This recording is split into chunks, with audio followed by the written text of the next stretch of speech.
Wapo ken Dios mi, bigbigan mi wapo iti saem, dagsen kurik na, iti agpasina, kadagiti ayaten mi iti biyak.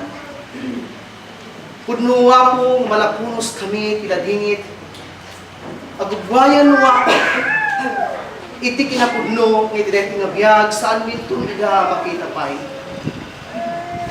O Diyos, dag nararagsak, kan makapaladingit nga kapadasan kadakwada. Kat saan min nga padasan, iti dayto ay nga iti panangipakita na iti tungo kada kami. Iti panangiparik na anawa po Diyos, ti aglaplapusanan nga ayat. Kat saan min tun nga mapadasan. Nga mapuagyaman kami, tanay pasagap sa dagit ang disiplina. Ngayon, impaay na kadagitan na. Wapo, sabay kadi. Iti daytoy nga kundaway, iti panagladingit. Iti daytoy nga panawan. Iti panakaparupog, dagitirik na. Itdang kadi kada kamuwa ko Diyos, dahil traffic sam. Tak ma-prepare mi, saan naan, natibiyag dahil tingay na. No di pa'y kasano kang nagtrabaho, babaen kan kwa na. Iti sibubukal nga pamilya, iti gimo kan kadagiti organisasyon nga nakipagpasakan na. Wapo sa gidem kadi dagiti biyag mi kan dagiti puspuso mi iti daytoy nga kanito. Kati pariknam kati pakitam kadakam. Iti panaginanama, iti biyag ni Apo ni Jesucristo. Iti panaginanama nga saan nga nagpatingga, iti daytoy nga lubong, iti namnama mi. Ipakita kada kami amin, wapo tang runan na dagiti nga pamilya. Nga tantanawagan mi, iti masakbayan, iti biyag ngayon sa gana ni Apo ni Jesucristo. Apagsasarakan, pagtikitaan, pagrambakan, ken pagdaydayawan mi, akadwa mi, dagiti imon una, ngamda kami.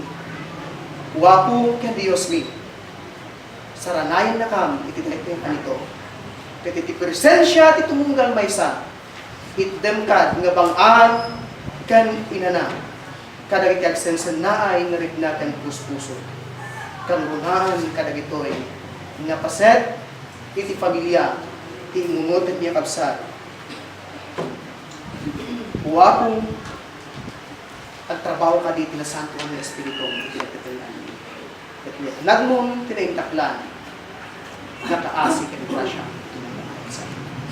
Ikamang minarod, iti tumunggal may sa nabiyag, iti dahil niya kanito. Iti ayawan ka talaga. Papagang tinagan nila, pumi nga Jesu Cristo, pananugot ka ng isalaka kada kami. Amen.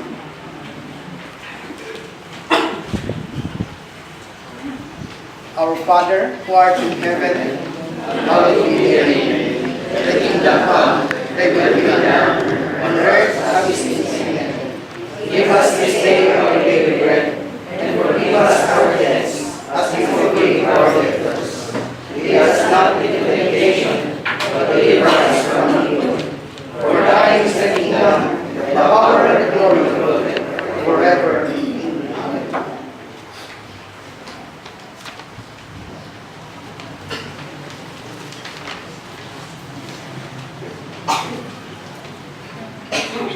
At nalayan ti Diyos, niyem ababa ti biyag ti tao. Sika o Apo, pinagkamangan ni iti aming akabututan. Sakbaya pinarswam dagiti bantay, wenno ti panampaadam iti lubong. At nanayon kan a Diyos, wen Diyos iti awan ingganan. Ibagam iti tao, magsubli iti nagtaudan na. Isublim iti tapok, akasisigod na. Si sangaribo at awenken ka, mayarib da iti may sangaldaw. Kas na kalman ang napalabas, kas na biit a panagbantay iti rabii. Ipanaw mo dagiti tao, akas la tagtaga-inep a lumabas. Mayarib da kadagiti ruot at tumubo iti bigat. tumakkel ken lumang toda. Ngamit ti rabii, malayday ken magamuda. Ikisap na kami iti pungtot mo, mabuteng kami iti onget mo. Impanayag mo dagiti labsing mi iti sangwanan. Makitang dagiti nalimed a basol mi. Umababa dagiti aldaw mi, gapo iti pungtot mo. Agpukaw ti biyag mi akas iti sennaay.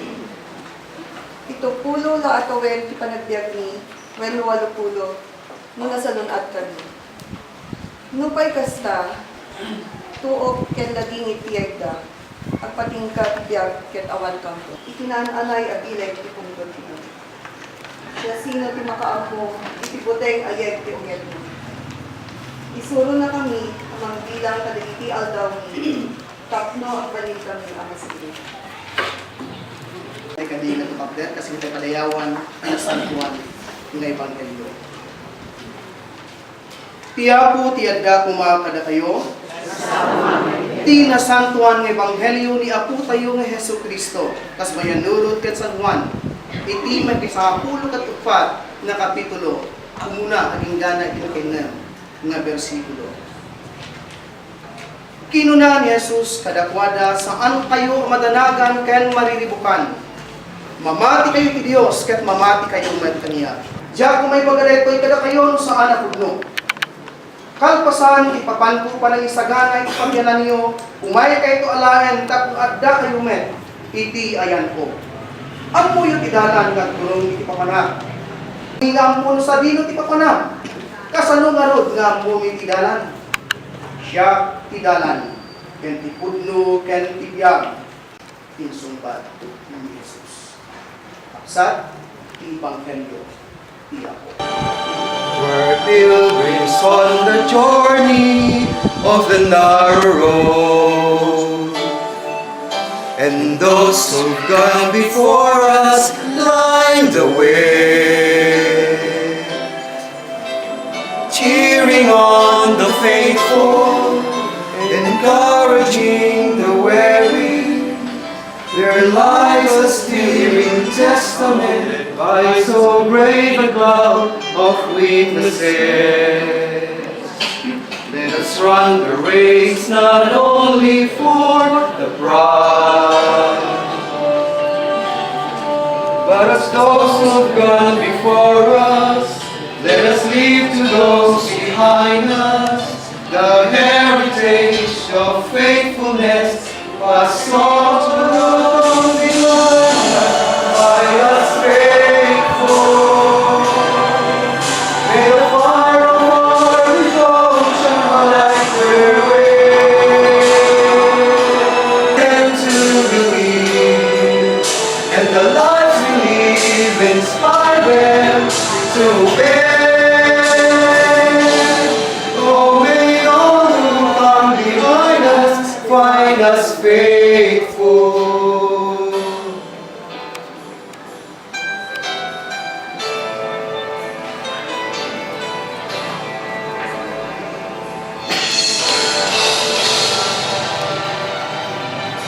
After all our hopes and dreams have come and gone, and our chills they see through all we've left behind. May the clues that they discover and the memories they uncover become the light that leads them to the road we must follow. May the fire of our devotion light their way. May the footprints that we leave and the lives we live inspire them to obey.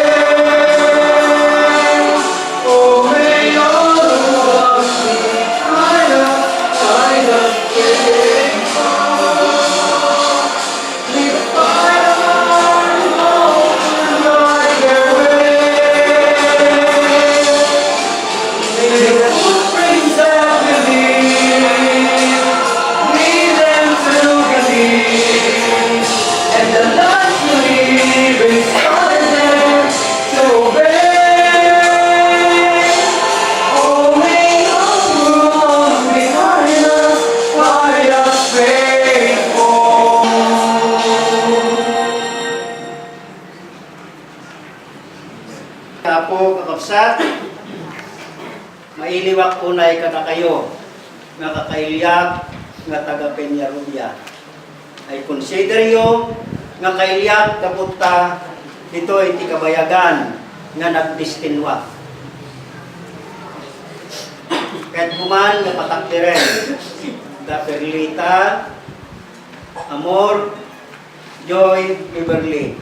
At to'y dagiti ang katapintas, nagwapo ng anak, ni manang ambot. At to'y pa'y dagiti bunga, dagiti anak na ito'y imungutan tayo, at pakaidapkuan, iti panagtitipon tayo. Kabalin yun, tiyak to daw. Ti Apo, ti Adda, iti tayo nga Peñarubia, kan iti konsehos na. And I also great dagiti padak nga senior citizen iti Peñarubia.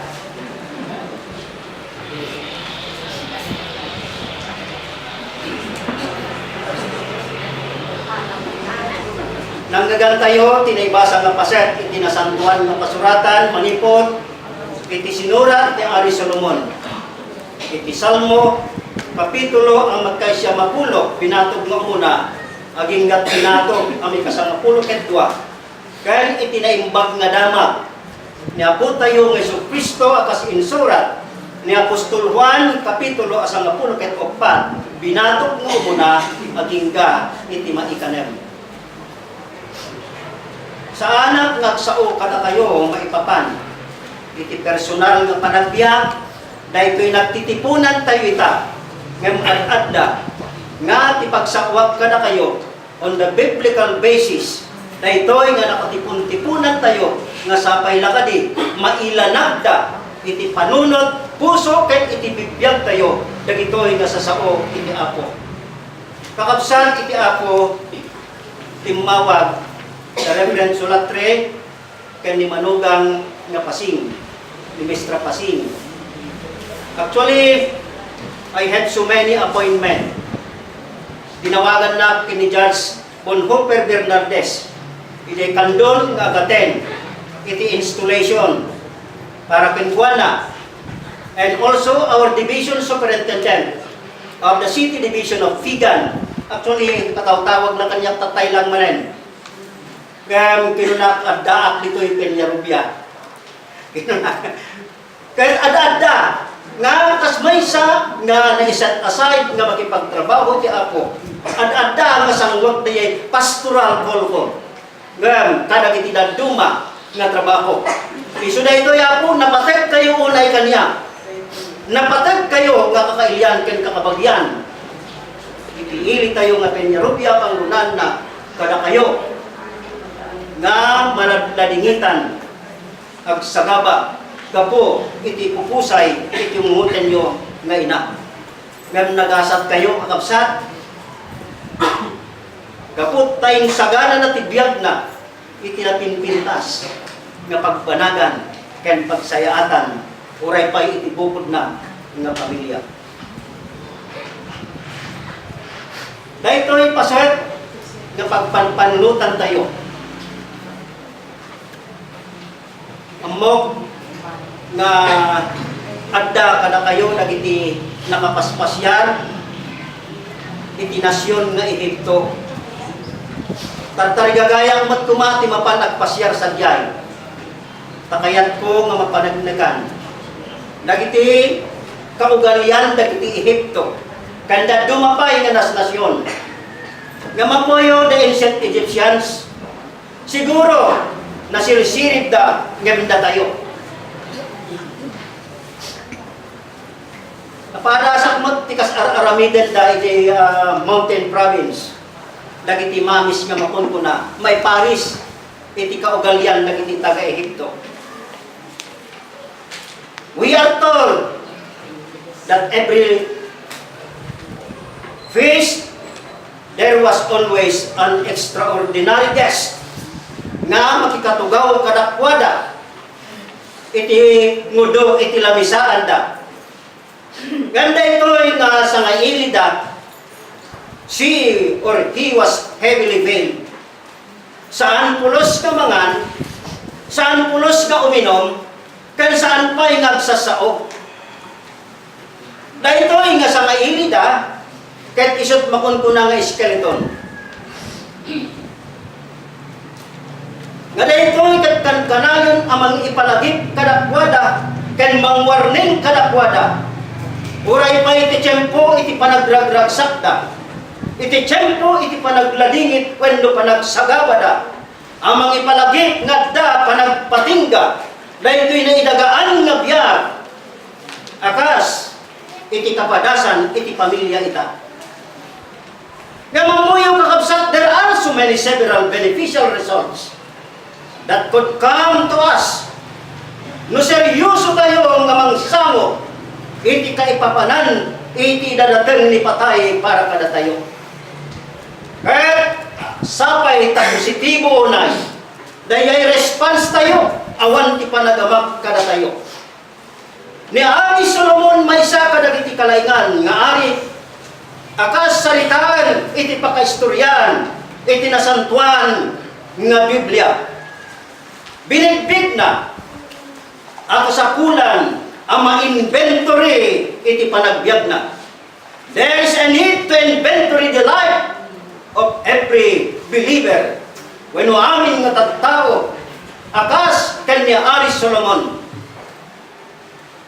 Tapnon itinaldaw-aldaw, kan itinrinabihi, sapay, tamabalin na, nga gastaran, iti tiyempo, oras na, para itinasaysayaan, awagas iti panagbiag.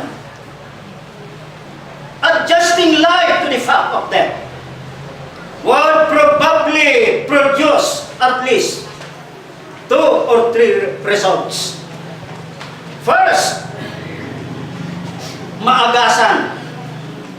It could cure us to the cancer of covetousness that causes us to live and labor merely to accumulate and to have things of earthly value. And secondly, it could cause us to switch our affections to the things of God and to the things of eternal significance. Kaya hindi may katlo na siguro ang mangipalagip kada tayo. If we look at sin by the light of death's lantern, we would see the hollowness, the shallowness and futility of living for the pleasures of sin. Iti may isa nga pagsasao, kunana, iti masansan nga panagmeditasyon, may papan ken ni patay, ken isot na salunat, nga antidote, nga manggwadya kada tayo, iti panagaramid, iti panagbasulan. Is a frequent meditation upon death, is a helpful antidote to guard against all sin. May sapa nga pagsasao ko na, he who remembers death cannot fall into sin. Dahil ito'y tumaysa nga panunot para kada tayo. Nga ron, awisag trip nakin panunot yo. Para hindi na ito'y nga kanito.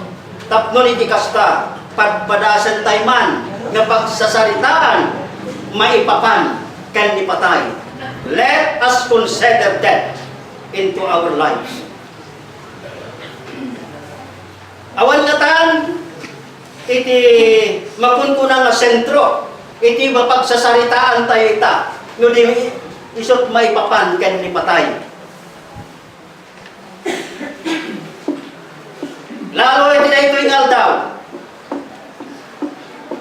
Di panpanunod, nga sumangbay kada tayo, lumabalin, kuna tayo, mataginayon kuma, iti panagbiag tayo. Ngam nabaliktadan tayo, tayo nga balikas. Amin tayo, matay tayo. Awan, di pumatok. Matay tayo amin, kakabsat.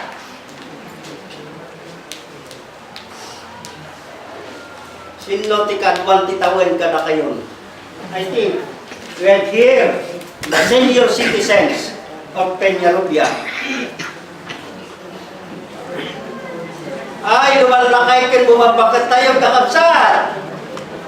So nga istoryahan tayo, dahito'y asidek may papan kan ni patay. Mano, ti kayat yo. Iti pan naka-inventory, ti biyag, ti tunggal may isa kada kayo. Mano, ti kayat yo nga mainayin pa'y iti biyag yo. At my age, I am already 66 years old. Mano, nga taon nga nagyanak dito'y Peñarubia. I was here 1974. Nag-Sunday school ko pa da Ma'am Alda, Ma'am Sara, ano da? Dito eh. Makita ka napipitas dalata, nalasbang dalata.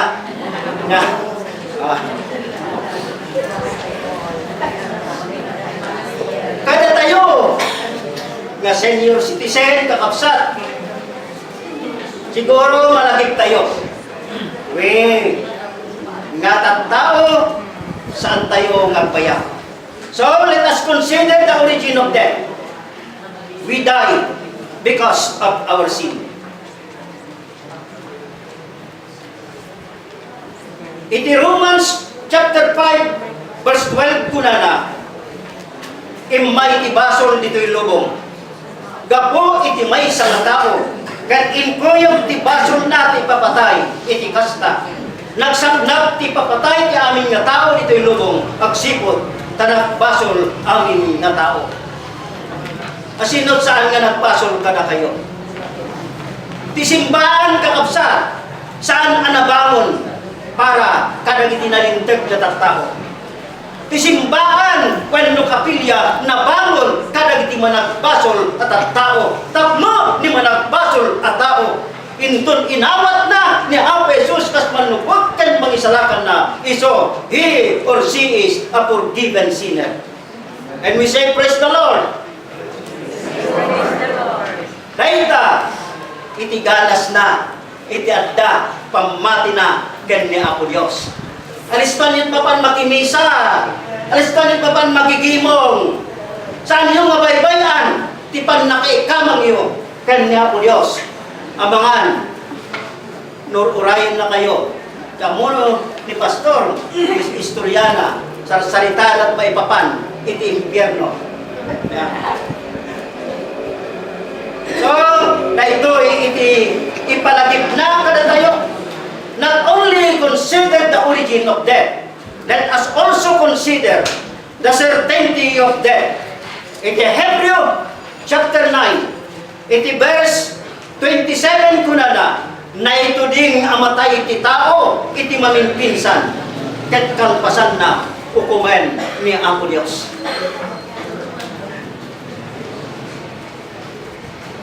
Gamada iti banbanag, there are some things that are uncertain. But we can say, and we absolutely certain, that death will come to each of us if the Lord delays His coming.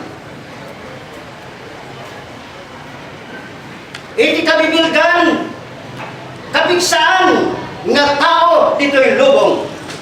Greatness will not prevent death, as is evident from the lives and deaths of such personalities, akas ken ni Julius Caesar, akas ken ni Napoleon Bonaparte, akas ken ni Winston Churchill, ken ni Barack Obama, ken kabigan nga tao iti pagilian tayo nga Pilipinas. They cannot prevent death. Iti sasangbay na iti tao. Even strength of body will not prevent death. Di kabigsaan nga tao, akasaritaan ti Biblia, ni Samson, ni Goliath, ni Gideon, ngam saan da ang napreventaran ti sasangbay ni patay kadakwada. Even wisdom will not prevent death. Ni Hari Solomon, nga kasiriban nga hari, akasaritaan na itinasantuan nga Biblia, he never prevented death. Ni Apostol Pablo, ni Pope Agustin, Webster, and even Gladstone, they failed. Nagpalyado ka, sa anda pulos nga napreventaran ni patay. Uray mat dagiti babaknang nga tattao, dagiti kababaknangan nga tao dito'y lubong, akas kan ni Bill Gates, Warren Buffett, dagiti nababaknang dito'y Peñarubia, I think di na pulos ang mapreventaran ni patay. Kas tamang tiki na santo, sa sinod na santo pala kayo. Dagiti sa santo nga tattao, saan da ang napreventaran ni patay? Kas kadagiti patriarka, dagiti propeta, dagiti apostoles, dagiti martyrs, they failed to prevent death. Dagiti natatanok nga tattao, dagiti nabibilag nga tattao, dagiti sikat nga tattao, dagiti naimbag nga tattao, dagiti dakas nga tattao, dagiti nakapsot nga tattao, puraw nangisit ken brown sa anda maliklikan ni patay. Matay tayo aming kakapsat, tayo sumat daytat pagpaparisan tayo. Wala ang ipagpaparisan ti tao, kanayon nga sa salita na ito. Ipagpaparisan tayo ko muna, may anak tayo nga lamo-lamo. Matay tayo man, nagpapada. Kat dayto iti may katlo, naggapo tayo iti abot, kat agsubli tayo mat iti abot.